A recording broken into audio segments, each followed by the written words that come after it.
అంతర్జాతీయ జలాల్లో యుద్ధ వాతావరణం అమాయక భారతీయుల ప్రాణాలను తీస్తోంది. అమెరికా సైనిక దాడుల్లో విశాఖపట్నానికి చెందిన చీఫ్ మెరైన్ ఇంజనీర్ పట్నాల సురేష్ మరణించడం తీవ్ర విషాదాన్ని నింపింది.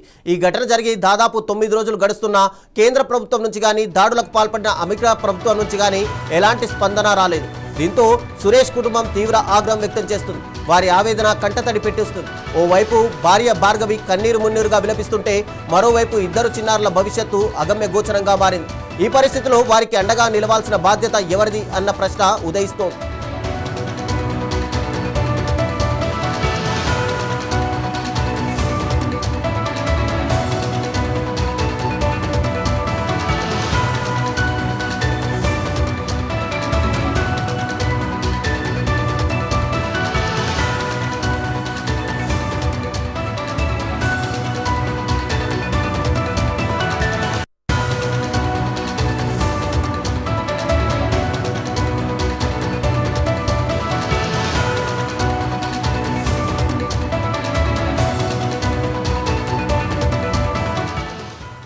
ఈ నెల 10న ఓమన్ తీరంలో ఎంటీ సెట్టెబెల్లో అనే చమురు ట్యాంకర్పై అమెరికా సైన్యం దాడి చేసింది.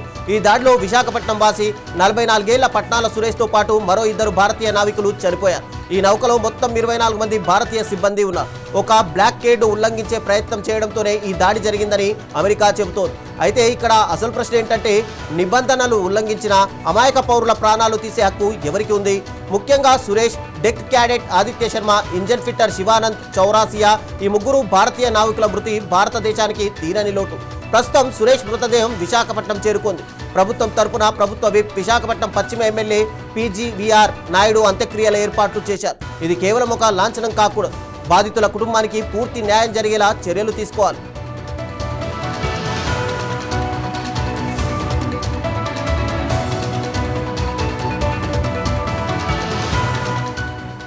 సురేష్ కుటుంబం ప్రస్తుతం తీవ్ర శోకసంద్రంలో మునిగిపోయింది. ఆయన భార్య భార్గవి, 13, 10 ఏళ్ల వయసున్న 2 కుమారులు భవిష్యత్తుపై భయంతో ఉన్నారు. ఈ నెల 24న తమ 15వ పెళ్లి వార్షికోత్సవాన్ని జరుపుకోవడానికి సురేష్ ఇంటికి వస్తారని ఆశించిన కుటుంబానికి ఆయన మృతదేహం వస్తుందని ఊహించలేదు. తన భర్త కుటుంబానికి ఏకైక ఆధారమని, ఇప్పుడు తన పిల్లలను ఎలా పోషించాలి అంటూ భార్గవి కన్నీరు మున్నీరుగా విలపిస్తోంది. అంతర్జాతీయ జలాల్లో భారతీయులకు ఎందుకు ప్రాణాలు కోల్పోవాలి? ఈ దాడులకు అమెరికా బాధ్యత వహించదా అనే ప్రశ్న ఆవిడిస్తోంది. తమ భర్త మృతికి కేంద్రం, అమెరికా ప్రభుత్వం ఇప్పటి వరకు ఎలాంటి పరిహారం ప్రకటించకపోవడంపై ఆమె తీవ్ర ఆగ్రహం వ్యక్తం చేస్తున్నారు. ఈ విషయంలో PMO, విదేశాంగ మంత్రిత్వ శాఖ స్పందించాలని, సురేష్ పిల్లల చదువు బాధ్యతలను చేపట్టాలని డిమాండ్ పెరుగుతున్నాయి.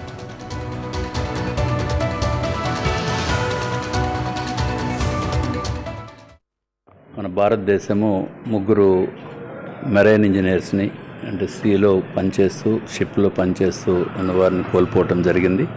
Strait of Hormuz, Oman Coast దగ్గరలో అటాక్ మూలాన మన 3 భారతీయులని పోగొట్టుకోవటం జరిగింది. దాంట్లో దురదృష్టం ఏంటంటే, ఒకరు విశాఖవాసి, మల్కాపురంలో వారు ఉంటారు. ఆయన కెప్టెన్ కింద పనిచేస్తున్నారు, పట్నాల సురేష్ గారు. అట్లాగే పాపము ఆయనకి 2 పిల్లలు 9వ తరగతి చదువుతున్నారు. ఒక అబ్బాయి, 2వ అబ్బాయి 8వ తరగతి చదువుతున్నారు. భార్గవి ఆమె పట్నాల సురేష్ గారు భార్య గారు, ఆవిడ కూడా డిగ్రీ కంప్లీట్ చేశారు. చాలా అత్యంత దురదృష్టకరము. ఎందుకంటే ఇది భారతదేశము దీన్ని చాలా సీరియస్గా తీసుకోవడం జరిగింది. మిగిలిన ఎక్స్టర్నల్ అఫైర్స్ మినిస్ట్రీ కూడా చాలా సీరియస్గా తీసుకుని, ఏదైతే ఇతర దేశాలు ఇన్వాల్వ్ అయి ఉన్నాయో ఆ దేశాలకి, వారి రాయబారులకి కూడా స్ట్రాంగ్ ప్రొటెస్ట్ భారతదేశం తరఫున ఇవ్వటం జరిగింది. అట్లాగే ప్రధానమంత్రి ఆఫీస్ నుంచి నాకు ఇందాకనే మెసేజ్ వచ్చింది, ఫోన్ వచ్చింది. ఇమీడియట్గా వెళ్ళి భారత ప్రభుత్వము వీరికి అండగా ఉంటుందని చెప్పమని మెసేజ్ పంపించారు. ఆ విధంగానే నేను ఇప్పుడు లేట్ అయినప్పటికీ కూడా, వారికి కొంచెం ఇన్కన్వీనియంట్ ఉన్నప్పటికీ కూడా నేను వచ్చి భారతదేశం తరఫున, భారత ప్రభుత్వం తరఫున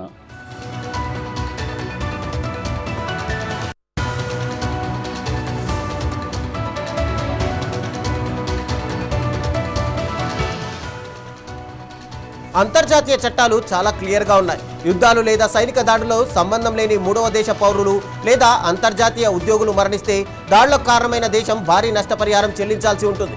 ఇది మానవ హక్కుల చట్టాలు, సముద్ర చట్టాల ప్రకారం తప్పనిసరి. అమెరికా కేవలం విచారం వ్యక్తం చేసి చేతులు దులుపుకోకూడదు. మరణించిన భారతీయ నావికుల కుటుంబాలకు $1 బిలియన్ పరిహారం చెల్లించాలని డిమాండ్లు వస్తున్నాయి. భారత విదేశాంగ శాఖ ఈ విషయంలో అమెరికాపై గట్టి దౌత్యపరమైన ఒత్తిడి తీసుకురావాలి. మన పౌరుల ప్రాణాలకు రక్షణ, న్యాయం కోరడం భారత ప్రభుత్వ ప్రథమ కర్తవ్యం. అమెరికా రక్షణ శాఖతో మాట్లాడి ఈ ఘటనపై సమగ్ర విచారణ జరిపించి బాధితులకు త్వరగా లీగల్ సెటిల్మెంట్ పూర్తయ్యేలా కేంద్రం చొరవ చూపాలి.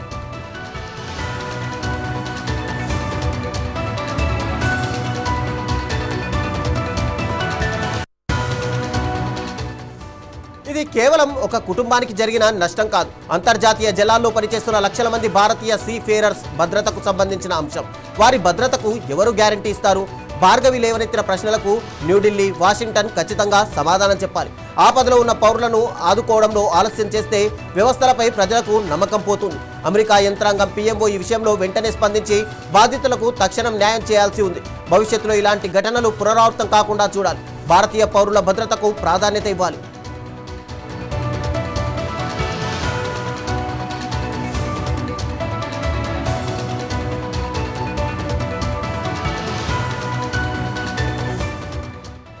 విశాఖ నావికుడు సురేష్ మృతి కేసులో న్యాయం ఎప్పుడు దక్కుతుంది? ఆయన కుటుంబానికి కేంద్ర, అమెరికా ప్రభుత్వాల నుంచి ఎలాంటి సాయం అందుతుంది? ఈ ప్రశ్నలకు సమాధానం దొరకాలి. బాధిత కుటుంబానికి ప్రభుత్వం వెంటనే అండగా నిలవాలి. ఇది మన దేశ పౌరుల ప్రాణాలకు సంబంధించినటువంటి విషయం.